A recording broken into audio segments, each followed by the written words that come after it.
chance to prove myself, 'cause life's a funny game. But using people just ain't my bit.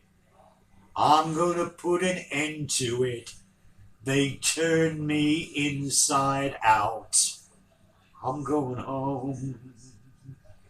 Going home, yeah, I'm going home. Tell someone to meet me. I'm going home. So Joanna went home on the train to God. There was a boy, a very strange, enchanted boy. They say he wandered very far over land and sea.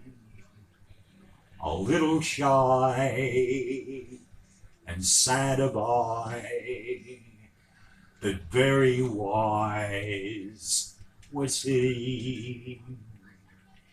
And then one magic day, he passed our way. And though we talked of many things, ships and kings, then he said to me, the greatest thing you will ever learn is just to love and be loved in return. The greatest thing you will ever learn is to love and be loved in return. They were the two songs I was going to do at the funeral. That's beautiful. Can you do Emu? Pardon? Can you do Emu? Emu? Yeah. Tony stabbed the emu, was on a Saturday night. The first time that he stabbed her, Emu hung her head and died. Emu's gone, one more round. Emu's gone. So they called for the doctor.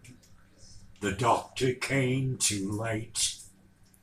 They called for the minister, who took Emu to her fate. Emu's gone, one more round. Emu's gone. So Tobins took the emu, dressed her all in brown.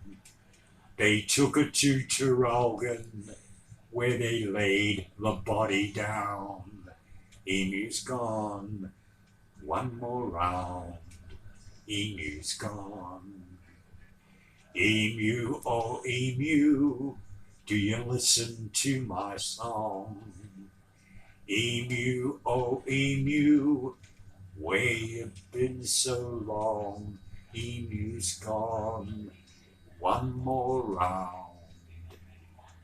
Emu's gone.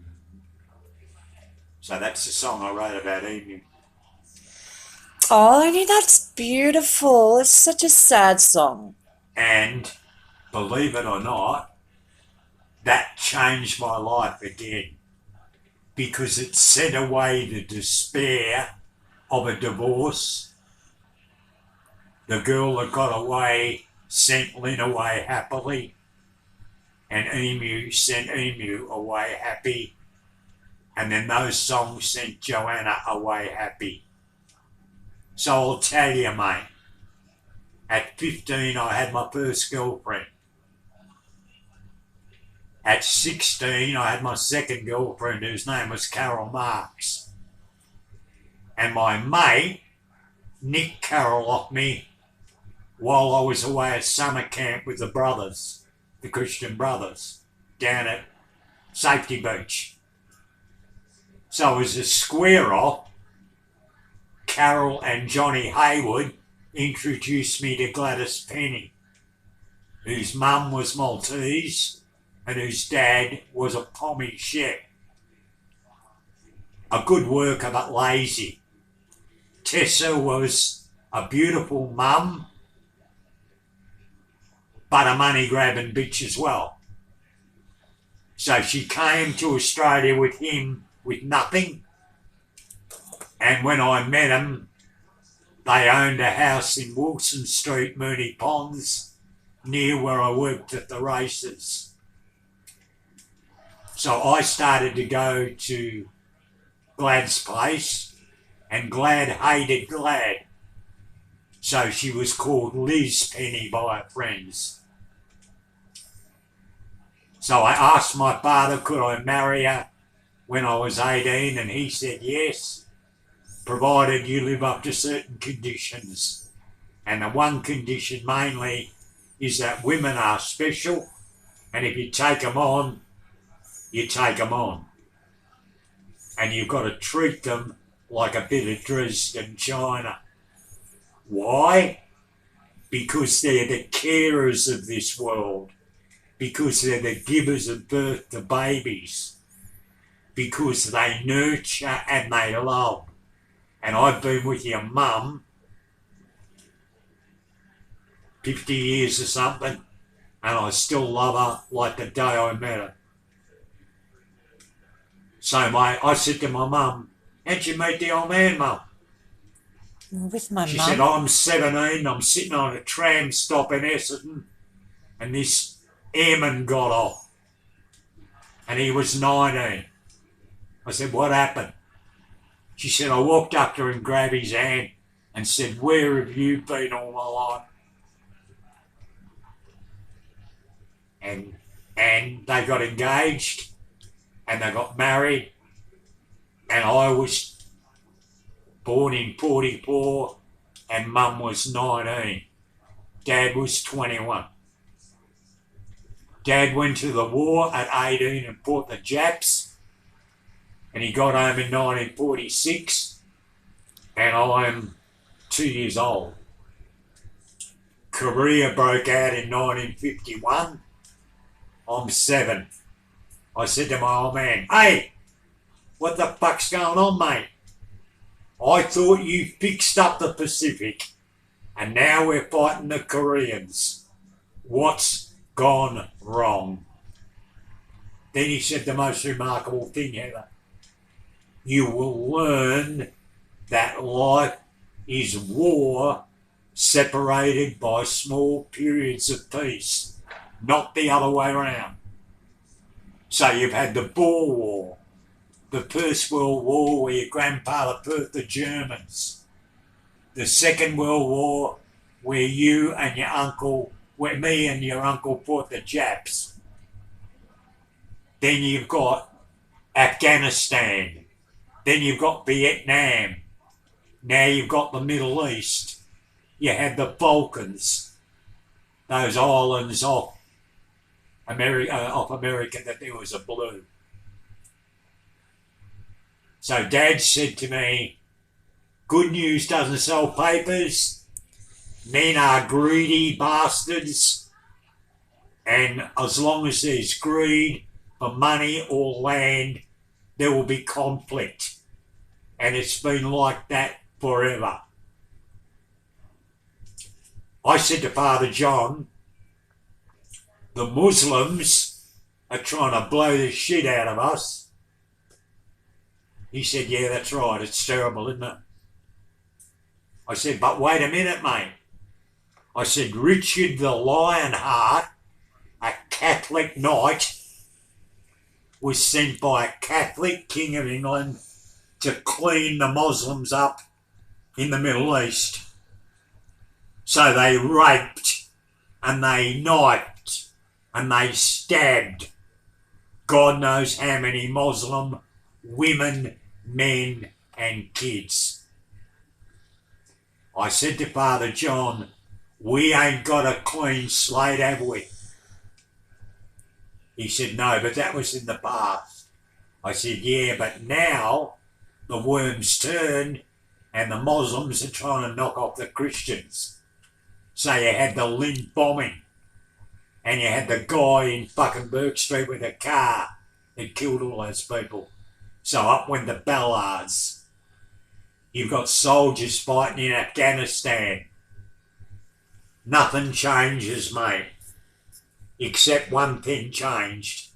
This pussycat was too old for Korea, too young for Korea, and too old for Vietnam. So I was the first O'Keeffe in 200 years that didn't have to fight a war. How lucky was I, mate? I was born with a fucking silver spoon in my mouth. So I'm one of the few people that I know that hasn't been to war.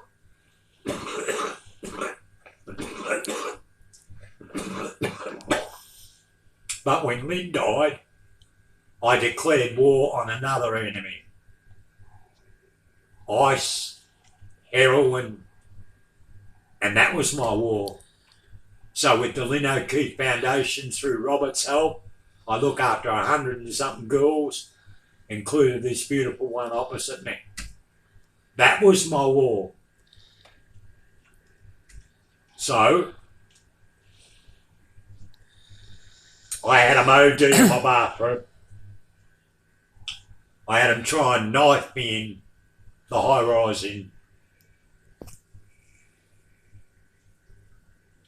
in North Richmond. I got beat up by 3 drug dealers in North Richmond. I picked myself up and said, come on, give it another shot, motherfucker. See how fucking good you are. You can't scare me. The coppers came to me with a sniffer dog. What are you doing? I'm buying drugs for her. We'll arrest you. Go for it. But I'm weaning her off. We'll check you out. Shit. You're Ernie O'Keeffe. You're on the police computer. You got the Lynn O'Keeffe Foundation. We know you. Do what you're doing with our best wishes. I'm sitting in my BMW on the corner of Robe and Grey one night, and Toddy are working.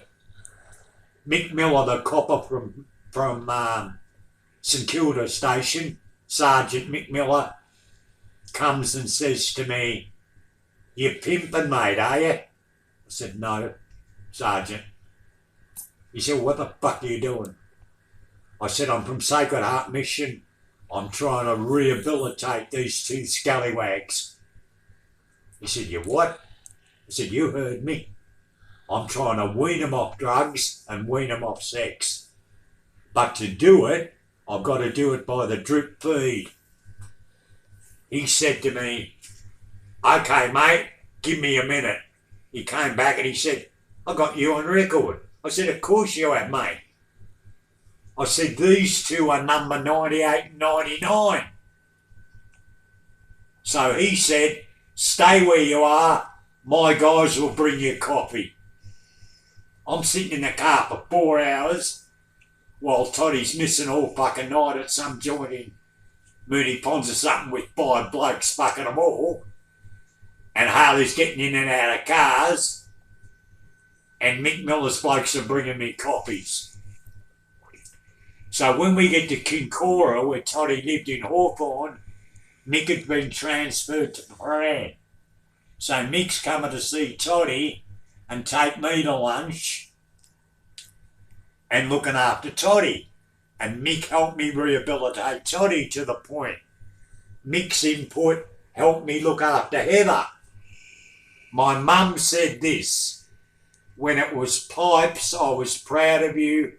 Now it's people, I'm more proud of you." Soldier on, son. In the meantime, I beat prostate cancer between 2004 and 2013. Mid-2013, I got varicose vein work done at the Alfred, and those pricks sent me home with an infected leg to a flat full of bed bugs. And they feasted on me. Yes, So I remember. I walked out of there and I had Toddy and Haley there. That's when I came and got And rid of they those were bed eating bugs. fucking bed bugs and, Sorry. bed bugs are eating them. Mm. So then Greg Stapleton rings me up.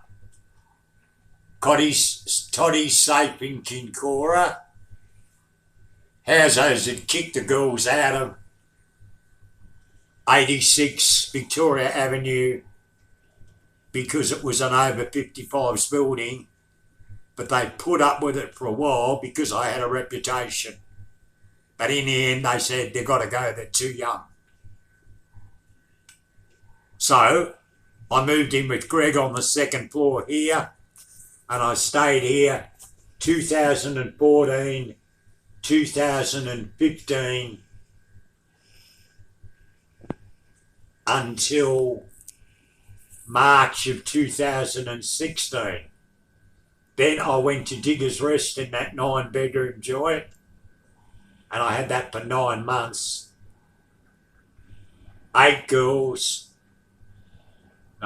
6 girls, 2 kids,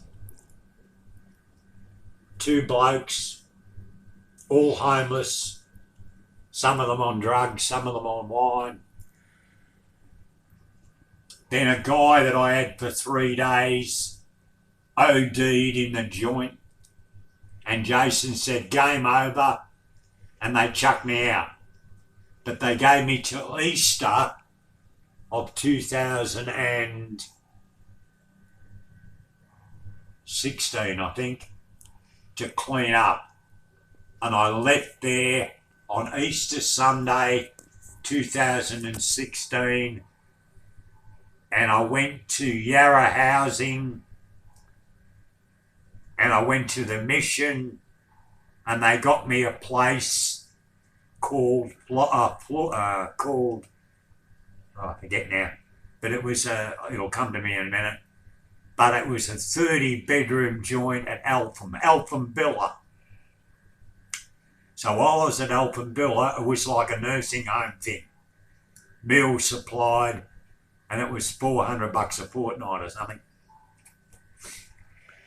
I left there, and I got my own place through the Mission at Victoria Avenue for $115 a week. It was 1 big room rather than 2 like this. And it had, I think you were there, it had like a shower, a kitchen, a double bed and 2 single beds.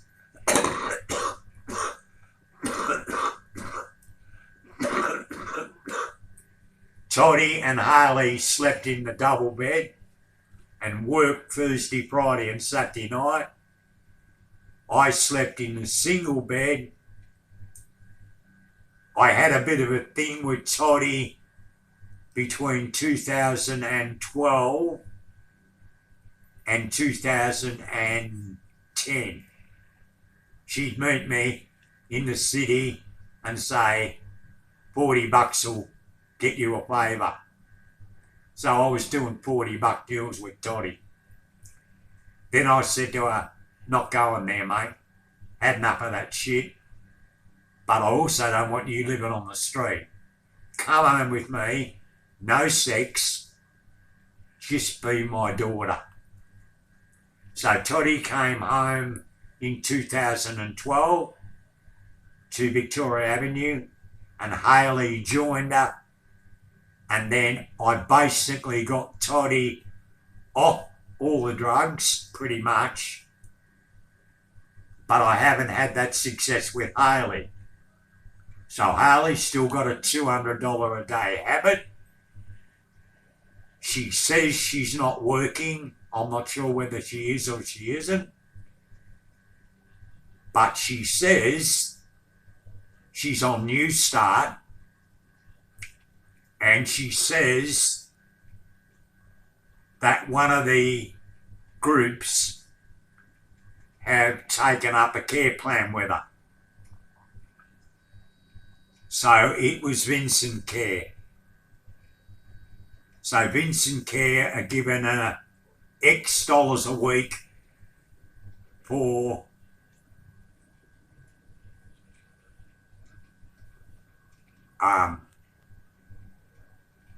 for some pocket money.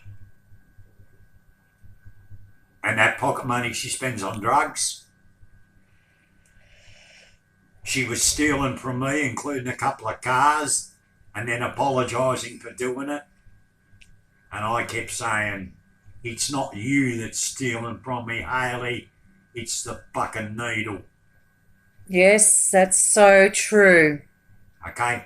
So it's not Hayley that's stealing That's from me. right. It's the needle. Yes. And Father John said to me, she's basically a good girl, but she's driven by an obsession. Toddy, on the other hand, never stole from me. In fact, she'd give me money. If she did a $400 job, or jobs, she'd give me 100. Hayley would take it faster than you could give it to her. But I unconditionally love Hayley. So you stole a car. No, you didn't. The needle stole the car. She lifts and killed her